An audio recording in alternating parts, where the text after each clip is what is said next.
வணக்கம். நம்ம பெரியாழ்வார் திருமொழி 3ஆம் பத்துல 5ஆம் திருமொழி இன்னைக்கு படிக்க போறோம். தழைகளும் அப்படின்னு தொடங்கக்கூடிய பகுதி. இது முழுக்கவே இந்த 10 பாடல்கள் முழுக்கவே கோவர்த்தனகிரியை அவன் மலையாக குடையாக எடுத்து பிடித்தான் இல்லையா? கோவர்த்தனகிரியை எடுத்து அதை மாற்றி தன்னுடைய இடது கையினுடைய விரல்ல அப்படி பிடிச்சிட்டு பெரும் மழை பொழிந்த போது அதை அவன் காப்பாற்றினான். அந்த ஆயிரக்குலத்தினரையும் இதையும் காப்பாற்றினான். இப்ப இந்த 10 பாடல்களையும் அவன் அப்படி கோவர்த்தனகிரியை மலையாக பிடித்த குடையாக பிடித்த அந்த ஒரு செய்கையும், அதனால ஆயர்களுக்கு கிடைத்த நன்மையும், அந்த கோவர்த்தனகிரியினுடைய மலையினுடைய அழகையும் பாடுவதாக இந்த பகுதி அமைஞ்சிருக்கு. பின்னாடி நம்ம பார்த்த குற்றால புறவஞ்சி அது மாதிரியான பாடல்கள் மலை வளம் பாடுவதாக இருக்கும். நம்ம நிறைய பாடல்கள் பாடப்பகுதியில் கூட படிச்சிருப்போம்.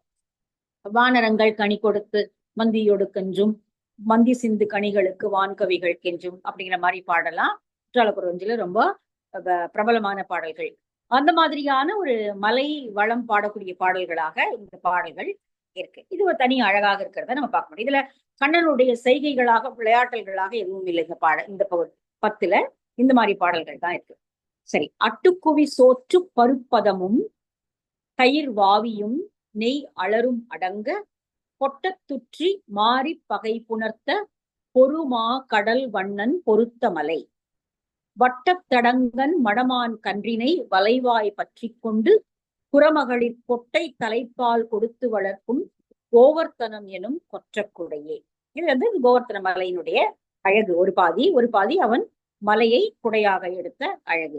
அட்டுக்குவி சோற்று பருப்பதமும், அப்படியே சமைத்து, அட்டுனா சமைத்து, அடுக்களை அப்படின்னா சமையற்கட்டு இல்லையா? அது போல அட்டு குவி சமைத்து குவியலாக கொட்டிய பெரிய மலை போன்ற சோற்று பொதி சோற்றை அப்படியே மலை மாதிரி பூச்சி வச்சிருக்காங்க. பருப்பதம், சோற்று பருப்பதமும். பருப்பதம்னா மலை போல சோற்றை குவித்து வைத்திருக்கிறார்கள். தயிர் வாவியும், வாவினா ஆறு. தயிர் அப்படியே ஆறு போல ஓடுவது போல அவ்வளவு தயிரை இந்த காணிக்கையாக கொடுத்திருக்கிறார்கள். தயிர் வாவி, தயிர் அப்படியே அந்த சோற்று மேல அப்படி தயிரை ஊத்தினா அப்படியே தயிர் அருவி போல கீழே இறங்கி ஓடுது. அவ்வளவு பெரிய சோற்று குவியல், அது மேல தயிர் ஓடுது. அதே போல நெய் அலறு. அலறுனா சேரு, முற்றத்து அலரும் அப்படின்னு படிச்சிருக்கோம் இல்லையா? சேர நெய் சேரு போல ஆகுவது போல அவ்வளவு நெய்ய. இதெல்லாம் அவர்கள் இந்திரனுக்கு காணிக்கையாக கொடுக்கிறார்கள். நம்ம முன்னாடி ஒரு பாட்டுல பார்த்தோம், இந்திரனுக்கு இப்படி காணிக்கையாக வழங்கப்பட்ட உணவை அவன் தானே முழுக்க கண்ணன் தானே தின்று விட்டு நின்றான் என்று ஆயர்கள் சொல்கிறார்கள். உனக்கு அம்மம் தர அஞ்சுவேன் அப்படின்னு முன்னாடி ஒரு பாட்டு வந்தது. இப்படி இந்திரனுக்கு படையலாக போடப்பட்ட அது வருஷாந்திரத்துல அவங்க இந்திரனுக்கு இந்த மாதிரியான காணிக்கைகளை செலுத்துவது வழக்கம், ஆயர்குடி. அப்பதான் அவன் மழையை சரியாக பொழிவிப்பான். கன்றுகாலிகளை மேய்ப்பதற்கு மழையும் அந்த புறவு காடுகளும் முக்கியம் அப்படிங்கிறதுனால அவர்கள் இந்திரனுக்கு படையல் போடுவது வழக்கம். ஆனா இந்த வருஷம் அதெல்லாம் வேண்டாம், நமக்கு அவனுக்கு என்ன நம்ம போடுறதுன்னு சொல்லி கண்ணன் தானே எடுத்து அனைத்தையும் உண்டு விடுகிறான். அப்புறம் தான் இந்திரனுக்கு கோபம் வருது. 7 நாள் விடாமல் தொடர்ந்து மழை பெய்ய வைக்கிறான். கூடு ஃபுல்லா வெள்ளம் வந்துருது. அப்போ அந்த கன்றுகாலிகள் எல்லாம் ஆயர்களையும் எடுத்துக்கொண்டு போய் அவன் அந்த கோவர்த்தனகிரியை அப்படி அடியோடு பெயர்த்தெடுத்து தலைகீழாக்கி தன்னுடைய ஒற்றை விரலில் அந்த குடையை மலையை குடை போல பிடித்து அவரை காப்பாற்றுகிறான் அப்படிங்கிறது புராண கதை. அதுதான் இங்க சொல்றாரு. பொட்டத்துற்றி மாறி பகை புணர்த்த. அப்படி பொட்டன்னா உடனடியாக எல்லாவற்றையும் தானே உண்டு விட்டு அந்த பகையை உண்டாக்கி கொள்கிறான் அவன். இந்திரனோடு பகை உண்டாக்கியதுனால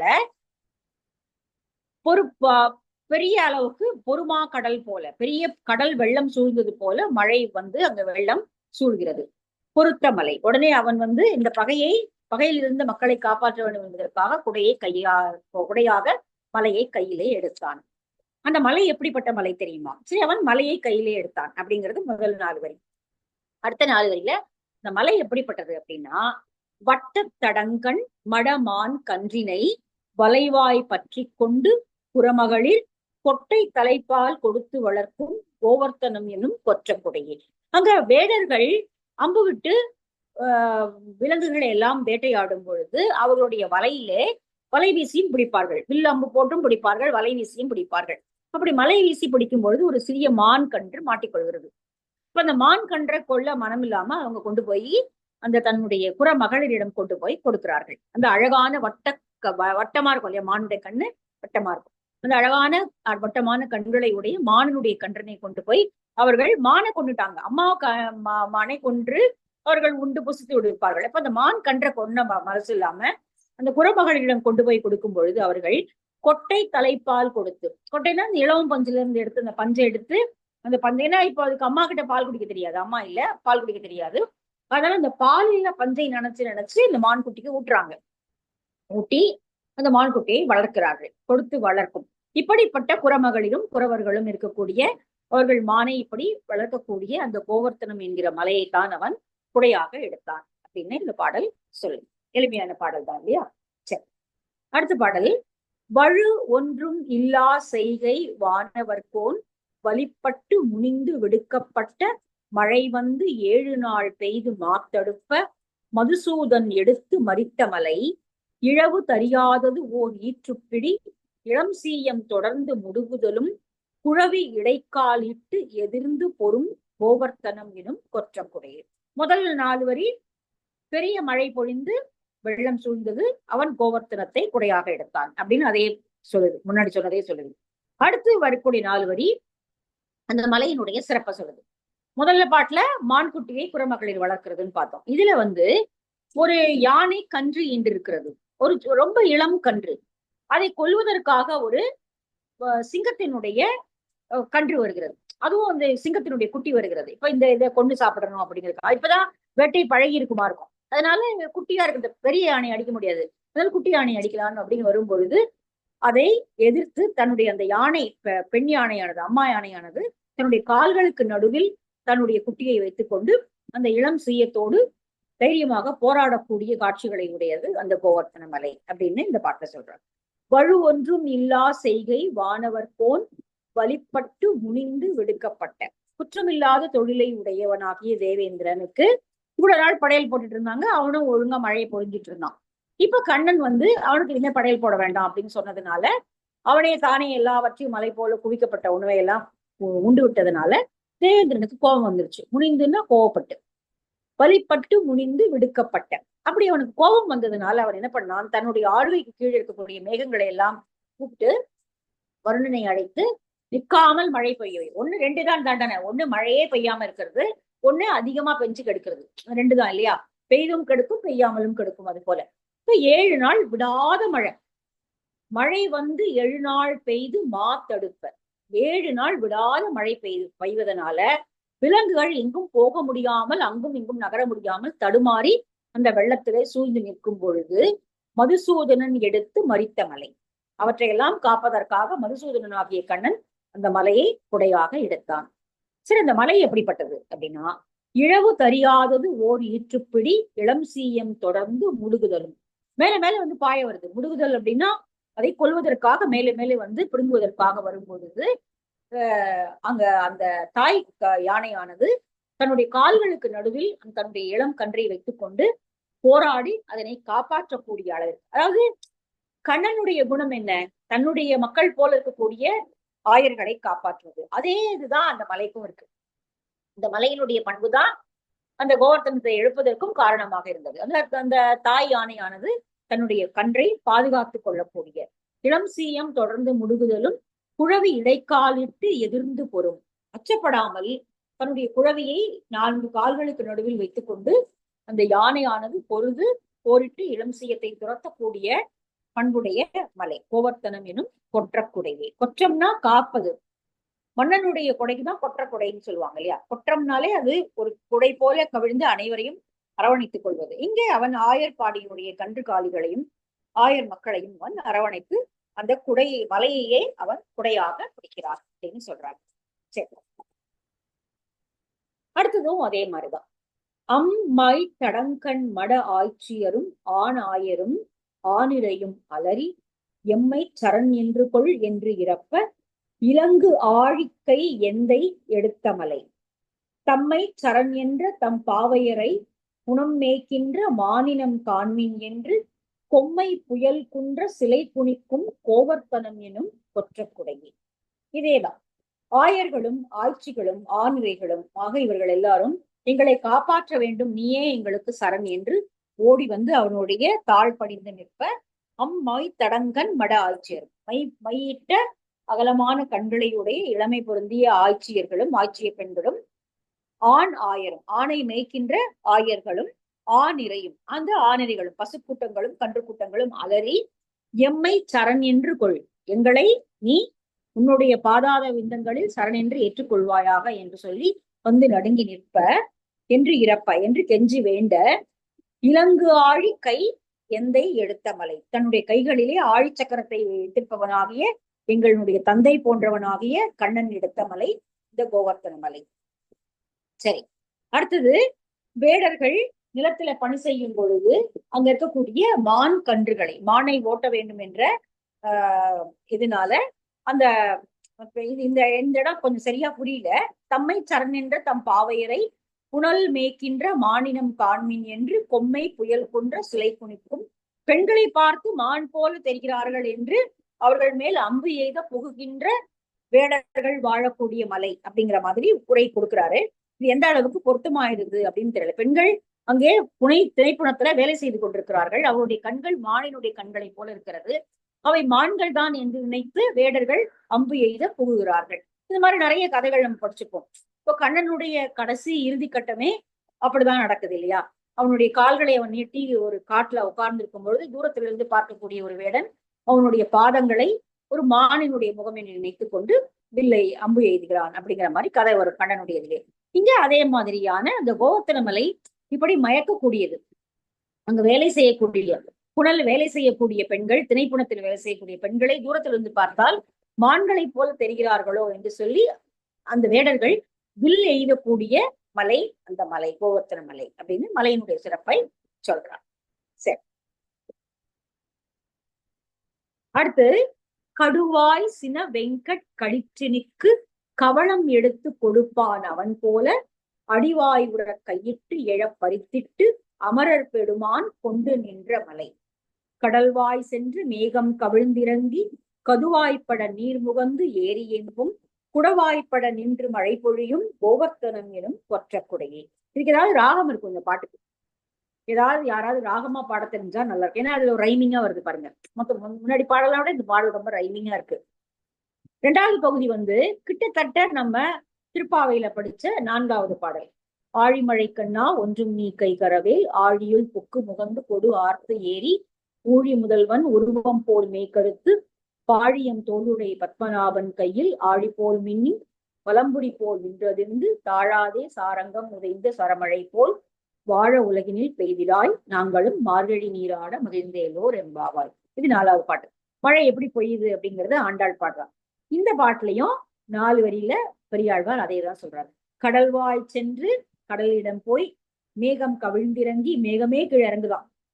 மேகமே கீழே அதாவது நீர் ஆவியாக போய் மேகமாகி திரள்கிறது அப்படிங்கிறதா நமக்கு அறிவியல் சொல்ற பாடம். ஆனா இங்கே மேகமே கவிழ்ந்து இறங்கி கதுவாய்ப்பட நீர் முகந்து ஒரு குடத்தினுடைய வாயிலிருந்து தண்ணியை முகுவது போல மேகமே தண்ணீரை முகந்து எடுத்துக்கொள்கிறது கடலில் இருந்து.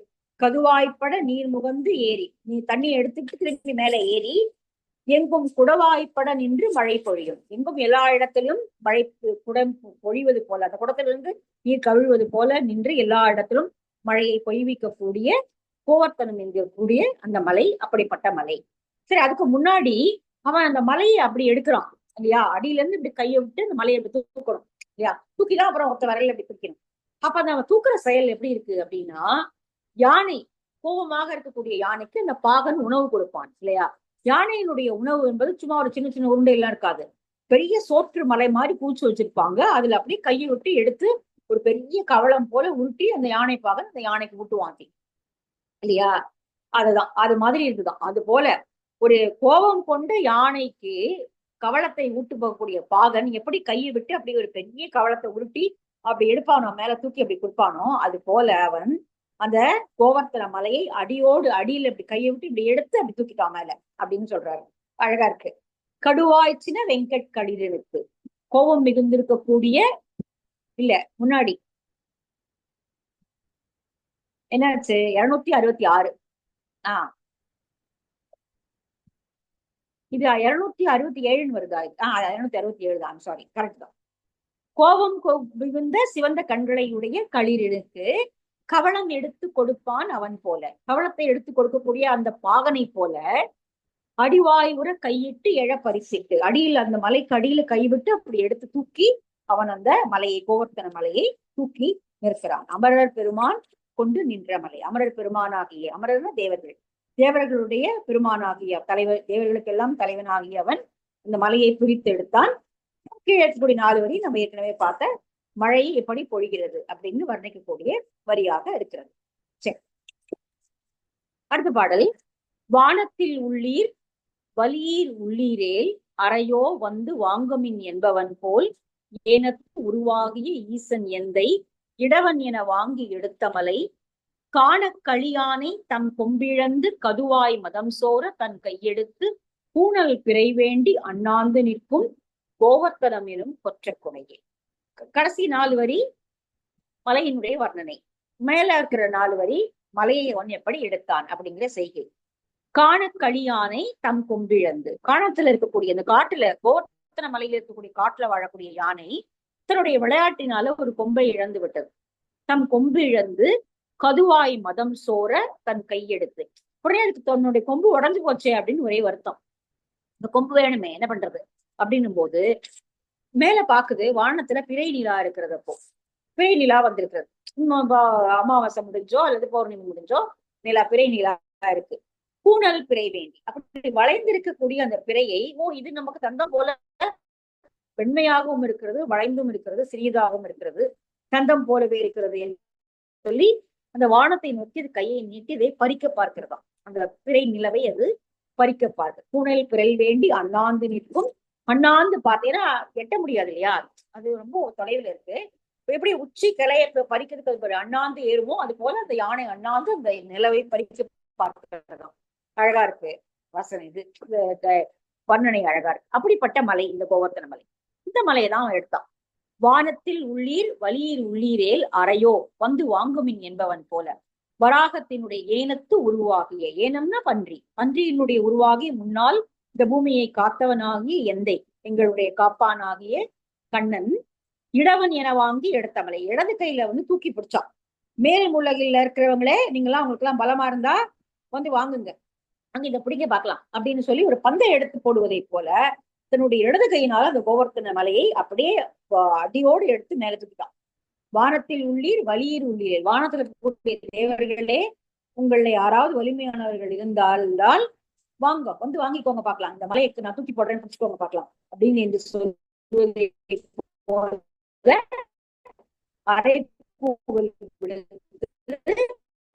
முன்பு பன்றிய செய்கையும் மண்ணை குடைவதுதான் இல்லையா, மண்ணை குடைஞ்சி உள்ள போறதுதான் அதோட வேலை.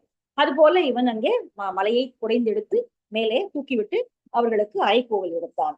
அது அப்படி அரைக்கோவல் விடுப்பது போல யானைகளும் இருக்கக்கூடிய மலை அந்த மலை அப்படின்னு இந்த யானையினுடைய வர்ணனையை அடுத்தவர்களை சொல்றாரு. சரி, செப்பாடு. அடுத்த பாடல் 269. செப்பாடு உடைய திருமால் அவன் தன் செந்தாமரை கைவிரல் 5 கப்பாக எடுத்து மணி நெடுந்தோள் காம்பாக கொடுத்து கவிழ்த்த மலை.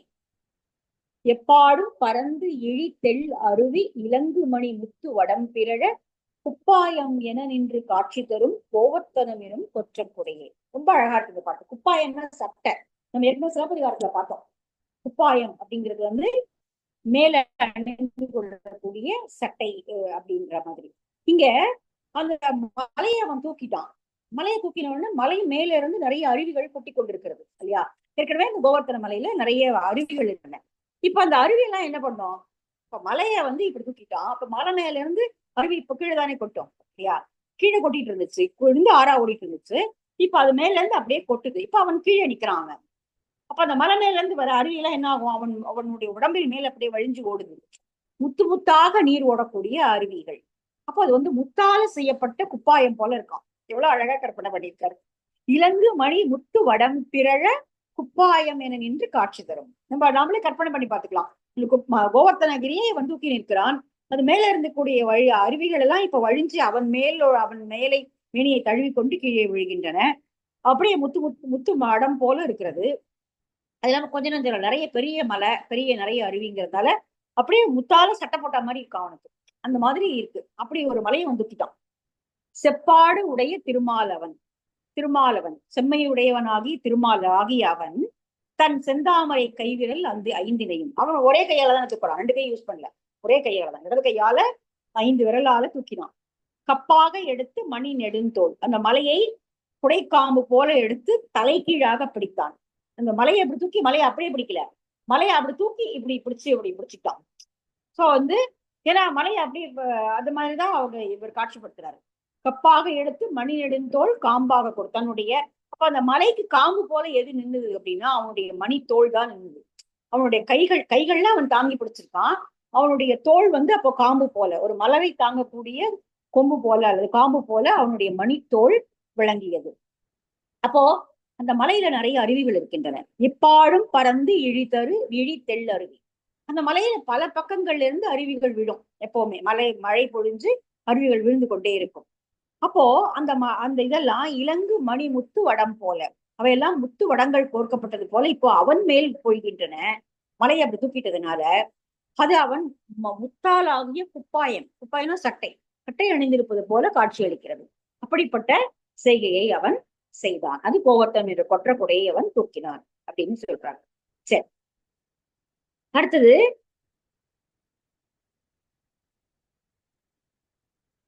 கோவர்த்தனம் அந்த மலையினுடைய சிறப்பு தான் அடுத்தது சொல்றாரு. படங்கள் பலவும் உடை பாம்பு அரையன் படர் பூமியை தாங்கி கிடப்பவன் போல் தடங்கை விரல் 5 மலர வைத்து தாமோதரன் தாங்கு தடவரைதான் அடங்கச் சென்று இலங்கையை ஈடழித்த அனுமன் புகழ்பாடி தம் குட்டன்களை குடங்கை கொண்டு மந்திகள் கண்வளர்த்தும் கோவர்த்தனம் எனும் கொற்ற குடையே.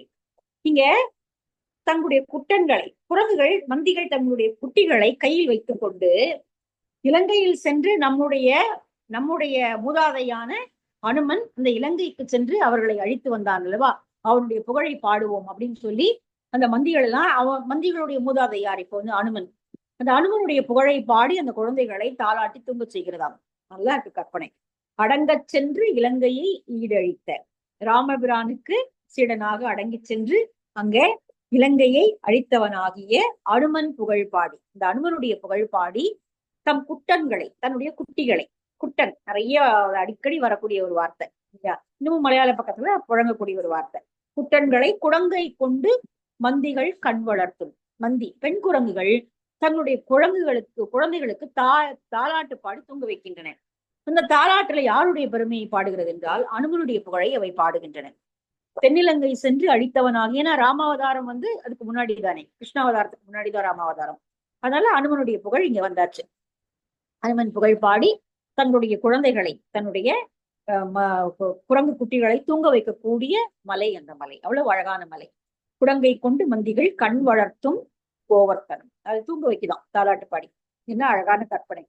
சரி, இது வந்து இப்போ அவன் மலையை எப்படி தூக்குனான் அப்படின்னா, பல படங்களை உடைய ஆதிசேடன் எப்படி இந்த பூமியை தாங்கி நிற்கிறதோ, அது நம்முடைய மித்தலாஜிக்கல் ஸ்டோரியில ஹெர்குலிஸ் மாதிரி, நம்ம அவங்க இதுல வர கதைகளை வர ஹெர்குலிஸ் பூமியை தாங்கிக்கிற மாதிரி இந்த பூமியை ஆதிசேடன் என்கிற பாம்பு தன்னுடைய தலையில் தாங்கி நிற்கிறது அப்படிங்கிறது இந்து மித்தாலஜில சொல்லப்படக்கூடிய ஒரு கதையில ஒன்று. படங்கள் பலவும் உடை பாம்பு அரையன், பாம்பரையன் அப்படின்னா இந்த ஆதிசேடன் படர் பூமியை தாங்கி கிடப்பவன். அவன் எப்படி பூமியை தாங்கி கொண்டு நிற்கிறானோ அது போல தடங்கை விரல் 5 மலர வைத்து தாமோதரன் தாங்கு தடவரைதான். அந்த ஆதிசேடன் எப்படி இந்த பூமியை தாங்குகிறானோ அது போல இவன் தன்னுடைய 5 விரல்களையும் இப்படி மலர வைத்து அந்த குடையை இப்படி பிடித்திருக்கிறான். அந்த மலையை அவன் இந்த 5 விரல்களையும் அப்படி மலர வச்சு அந்த கொடை மாதிரி தூக்கிட்டான் மலையை. அவன் ஆதிசேடன் இந்த பூமியை தாங்குவது போல அவன் அந்த குடையை, அந்த மலையை தாங்கி பிடித்தான். அது எப்படிப்பட்ட மலை என்றால் அனுமனுடைய புகழை பாடி மந்திகள் தங்களுடைய குழந்தைகளை தூங்க வைக்கக்கூடிய மலை அந்த மலை அப்படிங்கிறான். சோ ஒரு பக்கம் மலையினுடைய அழகு, ஒரு பக்கம் அவன் கோவர்த்தனத்தை எடுத்த அழகு. சலமா முகில் பல்கண போர்க்களத்து சரமாரி பொழிந்தெங்கும் பூசலிட்டு நலிவான் உற கேடகம் போப்பவன் போல் நாராயணன் முன் முகம் காத்த மலை. இலைவை குரம்பை தவமா முனிவர் இருந்தார் நடுவே சென்று அனார் சொரிய கொலைவாய்ச்சின வேங்கைகள் நின்றுறங்கும் கோவர்த்தனம் எனும் கொற்றக்குடையே. இரண்டாவது பகுதி இந்த மலையினுடைய அழகு.